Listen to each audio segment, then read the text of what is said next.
Made a good move to join us in the trenches with Dave Lapham because we are visiting with offensive coordinator Brian Callahan, and he gives a very, very detailed breakdown of the three players the Bengals drafted on offense, 2 wide receivers, 1 running back. Talks about new quarterback, Trevor Siemian, that the Cincinnati Bengals signed. He was with Denver when Siemian broke into the National Football League with the Broncos. And Brian Callahan talks about everything going on with the Cincinnati Bengals in terms of how they made their selections, why they made their selections, what he thinks about the offensive football team, and getting ready now. Make some tweaks in the playbook, get after OTAs. Before you know it, it's training camp.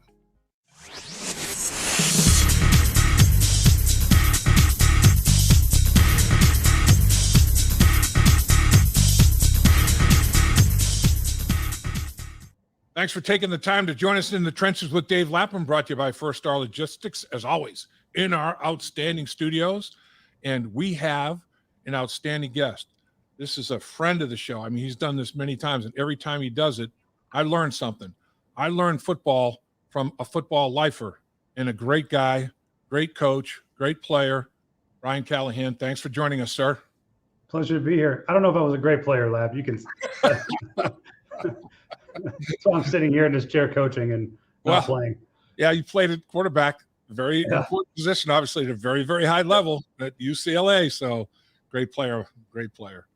All right, so the draft. Everybody's fired up. You know, the NFL draft is an event, a 3-day event. It's an extravaganza. But I've been saying this for the last few days. In preparation for the draft, people that I talk to around the league that I've known for a long time, always try to get, kind of a league-wide perspective on some things. Every single one of them volunteered to me that, man, the Cincinnati Bengals, as a 53-man roster, are amongst the best in the NFL. I mean, it's like I heard first, I heard number 2, no lower than number 3 by quite a few people. So everybody had the Bengals projected 53-man roster before the draft as top 3 in the National Football League. That says a lot to what you guys have done over the past 2-3 years. Yeah, I mean, we feel like we have one of the best rosters in football. We felt that way going into the draft this year, and I think all we did was solidify that feeling for us. We added some really good players on defense. We added some guys on offense we think are going to add a lot of value to our team and be able to potentially help us on offense. And, I think Duke and Mike Potts and Steve Radicevic and Trey Brown and all those guys upstairs that put hours and hours into scouting these players have really helped put us in great position. And, we get involved in the process late. They've been doing it for a couple of months, and we jump in the last, probably 6 to 8 weeks of it. And I think we all have a great vision of what we want the players on our team to be like, what the traits we're looking for by position. And we know what we want. So it's a lot easier when you know what you're looking for. And those guys do a great job of setting the table. And, Duke's masterful. I wish everybody got to see Duke in the draft room on how well he stays to his evaluations. He's patient. It's just really impressive.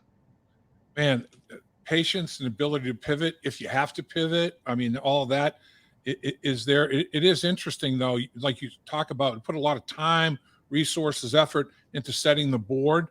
And it basically is the draft Bible, right? I mean, it's like going to stay true to this bad boy right here all the way through. And there were probably instances where you could have gotten off the rails a little bit, but came right back and stayed on track on that board. Yeah, and I think that's what makes our process really good. Is we have a very thorough board stacking process. Mm-hmm. We talk through all the different scenarios, all the different players that could be available. We talk through all the potential trades, and these conversations all happen before the draft even starts. And so we have a really good feel and some anticipation of what might be available to us. And then obviously the draft starts and it goes all kinds of different directions. But I think what Duke does a great job of is he stays very, very disciplined in his approach, and we don't vary or stray too far from what our evaluations say and what our grades are on players. And when we get to certain spots, we try to take our highest graded player. And obviously you're trying to find positions that fit. You still have needs on your roster you're trying to fill as well. But, I think we just do a great job of being able to stack the board and stay disciplined in the process and not panic and not reach for a player around early or not reach for a position that we shouldn't be picking at that particular spot. And I think it's just I think it's a well thought out process that we have here. And it's obviously led by Duke upstairs. So when you're staying true to the board, I mean, you can make your picks very, very quickly. And compared to other franchises, your picks were made pretty darn quickly.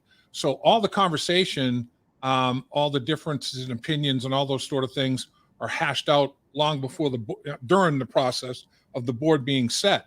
And those dialogues and conversations and disagreements, whatever, don't take place necessarily all that extensively on draft day. Take us through, though, a little bit of what some of those meetings are like, those conversations are like as you're setting your board, because I'm sure there's, everybody can't think exactly alike on everything. How does that evolve? How does it solve itself? What's the process there? Well, we get you're picking at 28 this year, so we try to find who we think the 28 best players are in the draft. And obviously, when we're not looking for a quarterback, you really try to take those guys out of the equation because you assume that at least 2 or 3 of those guys were going to go. And so you try to stack the board without the quarterbacks in it on what the 28 top players look like. And you do your best to rank them in where you see it. 1, they're fit for us, and 2, where they might be in that ranking. And so obviously there's guys that we haven't ranked in the top 10 that we don't really anticipate being able to draft, but you still have the conversation. Let's say Peter Skoronski falls to 28. What do we do with him? If we draft him, where does he play? How do we fit him on the lineup? All those conversations go on, even though they're not likely scenarios. You still have all of them, which is how you end up with a guy like Miles Murphy, who we assumed would likely be gone well before we picked. And for whatever reason, teams took other players, and he was sitting there towards the end of the round for us, and we felt really good about that. But those are conversations that we have every possible scenario. What world of players are we picking from? What if we're picking from this set of 4 players, or what if it's this set of 4 players? And they're all guys that some maybe we had in the top 35 players, and so we're maybe reaching down into a pool of player that if we get to that spot, maybe we're going to try to trade back, or maybe we would be comfortable taking this player here because he hits us in a need and he's a really good player that we had high grades on. So all the conversations, it's endless. You talk about it for hours on all the different scenarios, and you just try to hash out what everything looks like for us at that pick. And then you end up with a consensus on who we'd be comfortable taking there. It's interesting. Everybody has different versions of which players in the first round they think are true first round value picks, and a lot of people, again, that I converse with, they couldn't come up with, 15, almost, now only 31 picks because one was forfeited this year, but half of the first round maybe were legit in a lot of people's estimation. These are the first round guys. And a lot of people had Murphy as, one of those 15 guys, and there he was at 28. And when all those trades were being made, and 14 of the 31 picks were basically consummated after a trade was involved, that had to be like the wild, wild west as it was unfolding for you guys. Yeah, I mean, we didn't really know what to expect. We knew that there was some teams that valued some other different players probably more than we might have.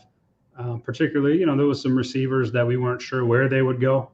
And they all, thankfully for us, all went in a row there towards the later part of the round. And that allowed a player like Miles to get pushed down a little bit further than maybe he might have. We felt like some of those receivers might go in the early second on day 2, might get pushed up late. Somebody might try to trade back in from one of them, who knows? But we weren't certain on where those guys would go, where their fits were on all those teams. You try to project that the best you can, but there's definitely was a lower number of overall, high-end talent first-round grades in this class. You never are going to have 32 first-round grades. That never happens. Right.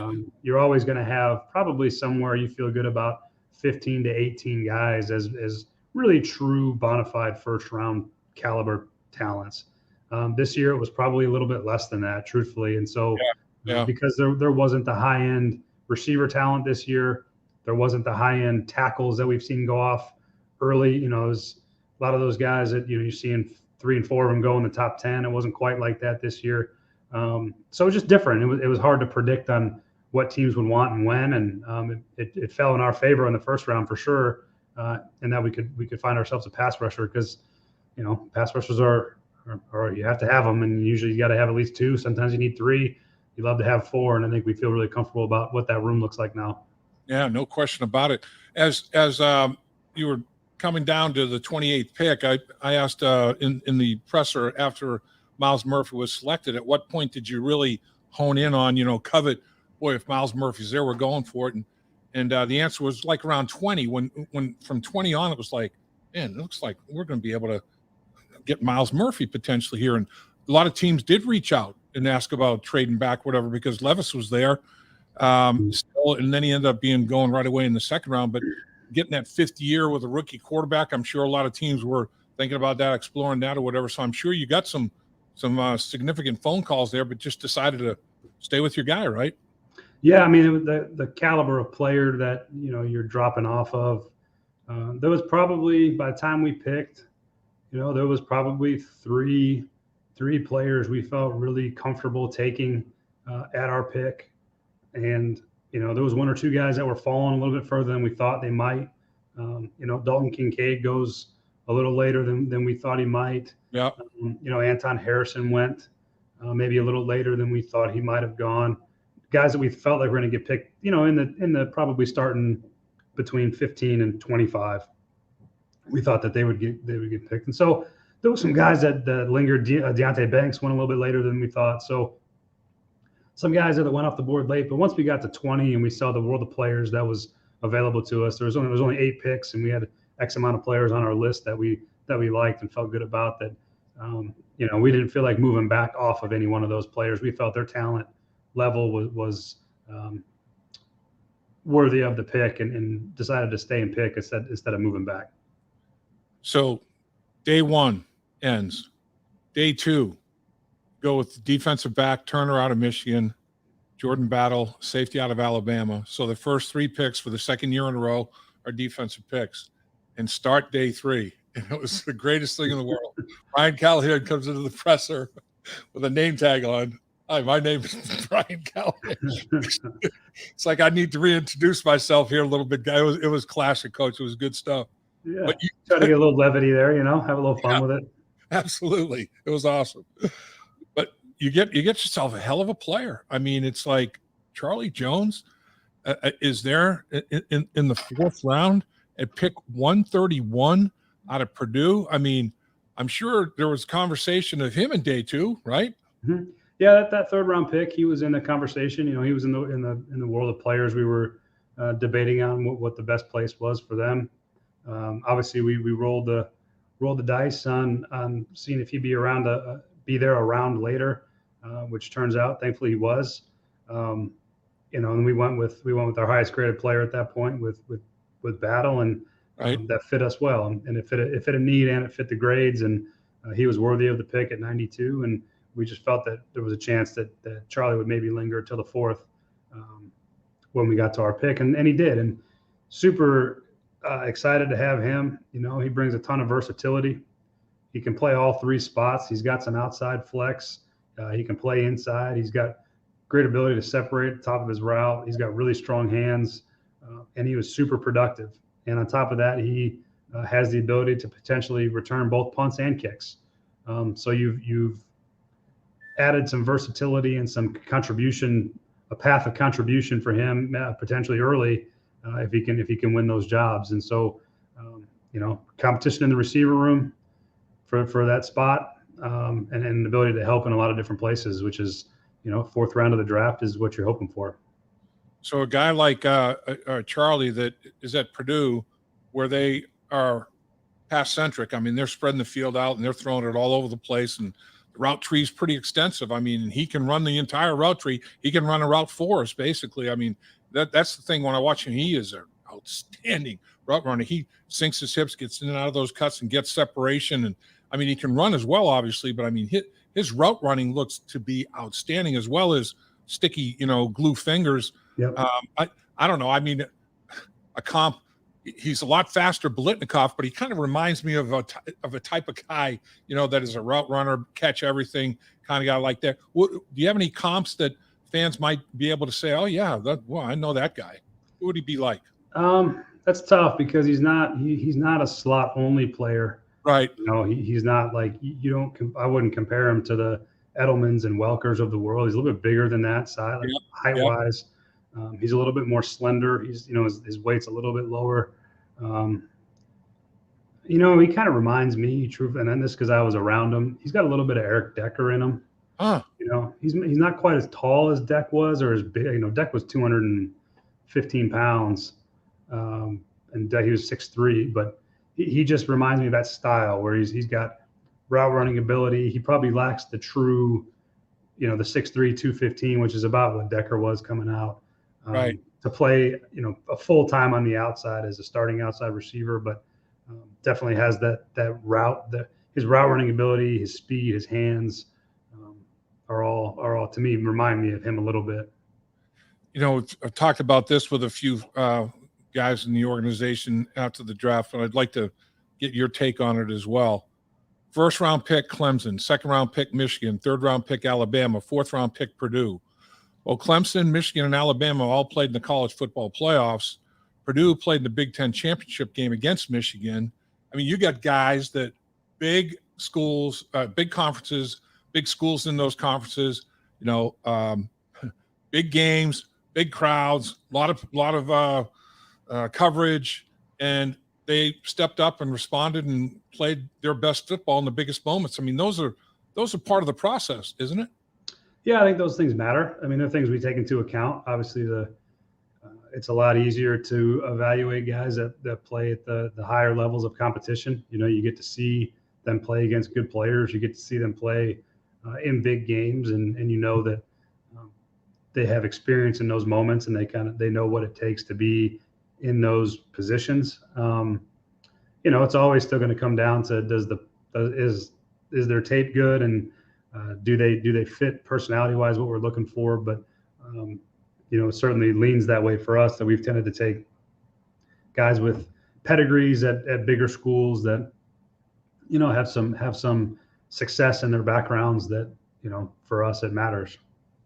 I can see Charlie Jones and Joe Burrow hitting it off right away, because Charlie Jones with that route running that we're talking about, and Joe as it's like the quarterback always appreciates, and I've never played the position. You certainly have at a high level, but if the guy is where the quarterback is expecting him to be, when he's expecting him to be there, quarterback's going to have some confidence throwing the football, right? And Charlie seems to be that kind of guy, where he's supposed to be, when he's supposed to be there. Yeah, that's one of the things that you see on his tape. You can see that, Purdue had a pretty good quarterback. He got drafted as well, Aiden O'Connell, and you can see that he trusted him. He put the ball in places that allowed him to go make a play on it. Trusted him to go get it. Again, his ball skills are at a very high level, but he catch the ball away from his frame, and really strong hands on top of that. So, guys like that, we say in the quarterback room are quarterback friendly. Those are guys that you like to throw to, and I think that he'll earn trust along the way. He's got a lot to learn, I think, as he starts to get going here in the next week or two. But those are translatable skills that quarterbacks tend to enjoy throwing to. One, guys that are going to go catch the ball wherever they put it, and two, have awareness and some spatial awareness, and really can come out of breaks and understand where the ball is going to be and why it's got to be at a particular depth, and he's always going to be at that particular depth, and those landmarks on the field. So that's how you earn a quarterback's trust really quickly. Okay, so let's go to the next pick, running back. You did go offense 3 picks in a row, Coach, which was good. 131, 163, and in 206. So at 163, Chase Brown, running back, Illinois, workhorse, man. The dude definitely carried it a bunch, didn't he? Yeah, which is great. And 2 years of really high production. I think was just missed the lead in the league in rushing, or leading the nation in rushing by a couple of yards, and came in second. On an Illinois team that fed him the ball quite a bit over a 2-year period. and he still had that production. Those are the things that, when you look at running backs, that sometimes perk your interest, because he was probably their best player on offense, and they gave him the ball all the time, and everyone that played against him knew it. Right. And he still managed to have that type of production over a 2-year period. Really impressive production. And he's a top character kid, has great, very eager, very intelligent, made of all the right stuff. Those are the kind of guys you want to bring on your team. And then you add the fact that he's got great patience, great experience, really can burst through the line of scrimmage. He can create long runs. He can make people miss. He can run hard and run tough, even though he's not a huge back. He's a little bit on the smaller side, but he's well put together. He runs physical. Really excited about what he can bring to our offense, truthfully. I think for the round that we were in the 5th round, we felt like he was the best back. Obviously, we had a discussion about him potentially in the 4th as well. You know, as you're picking at the back of these rounds, you're kind of pushing guys up a little bit, and you try not to as best you can. But you know, he was in that conversation as well. And we felt like same thing with Charlie Jones in the 3rd, that we could wait around and they would likely have a chance to still be there. He may not be, but we felt comfortable that if we passed on him at the 4th, that he would be available to us in the 5th. And again, we felt like he was the best back left on our board at that time, and we felt the value for his production, his play style, how he fits us, and the round that he was available in were really the perfect fit. Yeah, I mean, as a former lineman, watching him run over linebackers and safeties, you know, I don't know if he led the country. He's amongst the leaders in rushes of 10 to 15 yards. You know, a 5-yard run turns into like a 12 to 15-yard carry, and it's like, man, it just geeks you up when you got a teammate, you know, doing that kind of thing. So I can see that part of it, you know, being a big factor. How is he running routes out of the backfield, catching the football, blitz pickup? Was he asked to do much of that? No, you don't. I mean, he's like most college backs. You don't see a ton of protection on tape. You know, you get some looks at it in the Senior Bowl when they're down there. They try to let everyone see that part of their game, right? Which is good. And you just see where maybe he could improve, and where he is good. And there's some things that are good that he does. There's some things that he's going to have to learn. You know, when you're evaluating running backs, you're really looking for 2 things, and we can find it out 2 different ways. We're looking for guys that are willing. And so when they do go pick up a blitzer, are they trying to go pick up the blitzer? Right. You know, or are they finding a way to avoid it? And, you know, as long as they're willing, you start there. You can clean up technique. The chances of these college backs, particularly a guy like him who's running the ball as much, they're not spending a ton of time on pass protection techniques and schemes. They don't have time for it in college. They're not allowed the time for it in college. And it's not as big a part of the college game as it is the pro game. Right. And so you realize you hope that technique and eye discipline and all those things will help bring that process along faster, because you just don't know until they start to do it. But the other proponent of it is, are they intelligent enough? Because the protection stuff is hard. It takes some recognition and it takes reps. And so you get to a point where you're in these Zoom meetings in the draft process, and Justin's drilling these guys on protection, seeing who can pick it up and who can't. And so obviously Chase is incredibly intelligent. He's able to pick those things up, and, you know, it's a work in progress, but it's a trajectory that I think is a very reachable place for him to get to. And talk about a guy that you mentioned, competition, the Senior Bowl. You made a good point about the Senior Bowl and Andrei. And I don't know, I'm struggling with Andrei's last name, so I don't want to butcher that, Coach. But receiver out of Princeton, Andrei. I think it's Iosivas. Iosivas, okay. Iosivas. Iosivas. Yeah. It's hard to say for me too. Okay. So Andrei Iosivas, that's what it is. Iosivas. Andrei Iosivas. Okay. So Andrei, Ivy League, Princeton, unbelievable athlete, obviously, pentathlete, 16-foot, pole vaulter, ran the fastest time in the 60 meters. I mean, just crazy athletic, big guy. And you're thinking, level of competition. Then he goes to the Senior Bowl, though, and it's not too big for him whatsoever, right? I mean, is that what really caught your attention, what he did down there at the Senior Bowl? Yeah, you're always leery of testers, guys that are really put up these great numbers, incredible athletes, because sometimes it doesn't translate to good football players, but if you have a guy like him who's got those measurables, has those testing numbers, and you watch him at a small school like Princeton, and he plays well, and you're always going to worry about the competition that he's facing. He's probably a better athlete than 100% of guys he's played against in the Ivy League.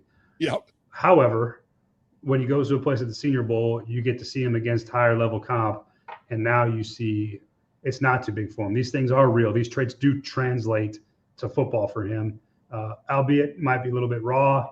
Things might not be perfect, but he's a moldable piece of clay that's really high end clay. It's all the things that you can't teach that he has, and the rest of it you hope that you can refine and improve, and hopefully he shows up in a big way just because he's got physical tools that not a lot of people have.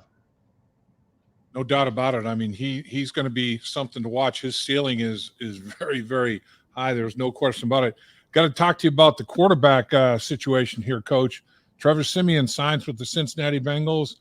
Brandon Allen moves on with the 49ers. And, of course, you do have Jake Browning in camp as well. Tell us a little bit about Trevor Siemian and Brandon Allen. Great human being, boy. I'll tell you, I love that guy. He did some good things for you, didn't he? Yeah, we love Brandon here. He's earned a lot of respect from the people on our coaching staff.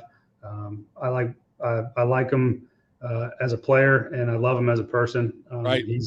He's been fantastic. We've been together in football years. It feels like it's like dog years. It feels like we've been together for 10 years, but it's only been a couple. So have a really great relationship with him. Happy that he has found himself a job playing football. That's all we want for guys. And I root for Brandon. I hope he does.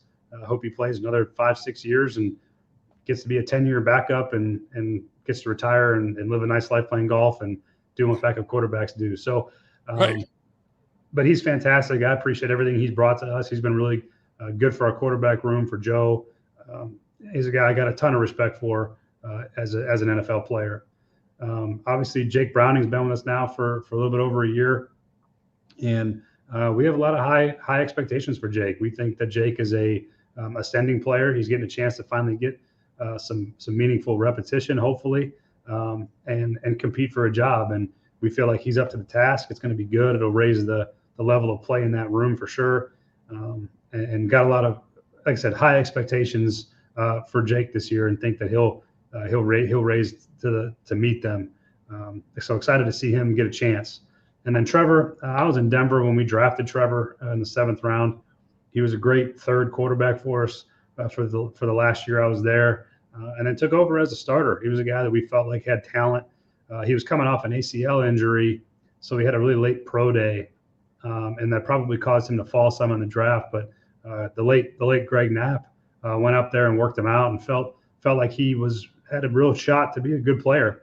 And we pulled the trigger on him and drafted him in the 7th round. And he really played good football in Denver for, he went 8-8 as a starter in 2016. I think he's got a lot of experience. He's a really smart player. He's been around a lot of different schemes in a lot of different places. Those experiences are very valuable in the quarterback room. He's been around enough to where he can maybe share some things with Joe and his perspective. He understands the importance of the role of the backup quarterback in the weekly preparation, in the relationship with the starter. There's a lot of trust that gets built there. There's a lot of interaction between those guys. It's really important. So Trevor as a person is fantastic. You guys in the media will love him. The team's going to love him.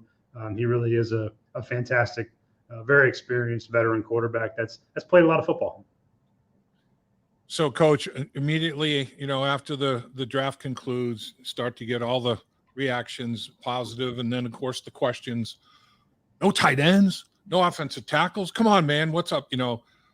I'm looking at the roster. I'm seeing like 15 offensive linemen already on the roster. I mean, the offensive line has been addressed pretty darn well, and it's like you need to bring somebody in a later round who may not necessarily roster with guys that you already have, as opposed to building up more depth at another position group where you've got 15. I mean, and a lot of guys have some experience, have some traits. I mean, it's not just guys. There's some good football players in those 15 players. You can't keep them all. And then what you did at tight end right before the draft, I mean, signing your former second-round pick with the Bengals, Drew Sample, and then former second-round pick in the league, Irv Smith Jr. I mean, tight end position was addressed as a room as well. Was it pretty much that, or explain why no tight ends or tackles? Well, we felt, truth be told, there's, when you look at the starting tackles in the league, they usually get picked in the top 15 picks. Yep. Usually.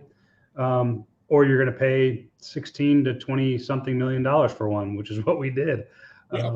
So we paid for one. We have 4 very solid starting caliber players. We have Jackson Carman, who we feel like is an ascending player, starting to really figure things out and do things the way that we know he's capable of. You got Jonah now, who's, he's potentially move him on the right side and see if we can compete there. Yep. LC's coming off an injury. We have guys that can play football on our offensive line. Would that have eliminated us from taking a potential tackle that we felt like could come in and start? No, if there was one there, that would certainly have been part of the conversation in the draft. We'll never turn down starting caliber offensive line talent if it's available to us, and it just wasn't at that point. Right. And really, so then now we've got guys we've invested in with Akeem, Jackson, Trey Hill, Max Sharping. These guys are all guys that we've, Max has been here the shortest, but a lot of these guys have been here for 2-3 years now. And they've been in the development track, and we're hoping to see returns from those developments as we get moving forward here. But we got guys that we like and feel like can help us. And you only get 8 on game day anyway. And so you got to find the best 8 linemen you can find. And we feel like we got quite a few of them on our roster already. And again, not to say that we wouldn't have added one at the right time if the right player was there. But again, we're that's as Duke stacks the board and we make those picks, those are the decisions that he makes, and that's just where we're at. And we feel really good about the guys we have here. And then we're going to have good competition, and guys are going to get better. I feel like occasionally it gets lost that we did sign Orlando Brown to play left tackle for us. That right. That's a pretty good pickup for us. And then the tight end thing is sort of worked the same way. Tight end is not a premium position. It is not one that you generally want to spend picks on in the first round unless they're special. And we didn't really have an opportunity to pick one that we felt like was special in the first round. Felt like those definitely guys we would have wanted in the second round, but the problem is we were picking at 60 and not 38. And right. The next tier of good tight ends got selected before we picked in the second round, and then the next ones got selected in the third round before we picked. Again, if one was there that we felt like was going to come in and have an impact and help us, we certainly would have taken one. And then you get to the back of the draft for the same thing with the offensive linemen.